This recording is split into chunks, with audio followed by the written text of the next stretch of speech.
ஹஸ்பண்டுக்கு லீவு அப்படின்னாலே எனக்கு ஒரே ஹாப்பி தான். ஏன்னா நம்ம காலையில் எழுந்திரிச்சு அவசர அவசரமாக கிளம்பி போக தேவையில்லை. நான் இன்றைக்கி அப்படி தான் பொறுமையாக எழுந்திரிச்சு கிளம்பிட்டு இருந்தேன். இன்றைக்கி எனக்கு அப்பாயின்மெண்ட் இருக்கனால ஹாஃப் டே மட்டும்தான் ஒர்க்கு. காலைல சாப்பாடு கொண்டக்கடலை தோசை, தக்காளி சட்னி, அப்புறம் பிரேக்கில் சாப்பிட்றதுக்காக கொஞ்சம் ஃப்ரூட்ஸும் அவக்கடோ மில்க் ஷேக்கும் எனக்கு போட்டு கொடுத்துருந்தாங்க. லஞ்சுக்கு வந்துட்டு ஆல்ரெடி வத்த குழம்பு வச்சது இருந்தது, சாப்பாடு மட்டும் வச்சுக்கிட்டோம். அப்புறம் ஒரு ஆம்லேட் போட்டு கொடுத்தாங்க. எங்களுக்கு 3 மணிக்கு அப்பாயின்மெண்ட்னால டாக்ஸி புக் பண்ணி நாங்கள் ஹாஸ்பிட்டலுக்கு போயிட்டோம்.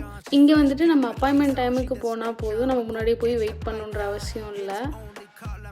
இங்கே யூகேல டெலிவரிக்கு முன்னாடி ஹெல்த் கேர்லேருந்து விசிட்டர்ஸ் நம்ம வீட்டுக்கு வருவாங்க. அந்த டைமில் நம்ம பேபிக்கு தேவையான திங்ஸ் எல்லாமே வாங்கி வச்சிடணும்.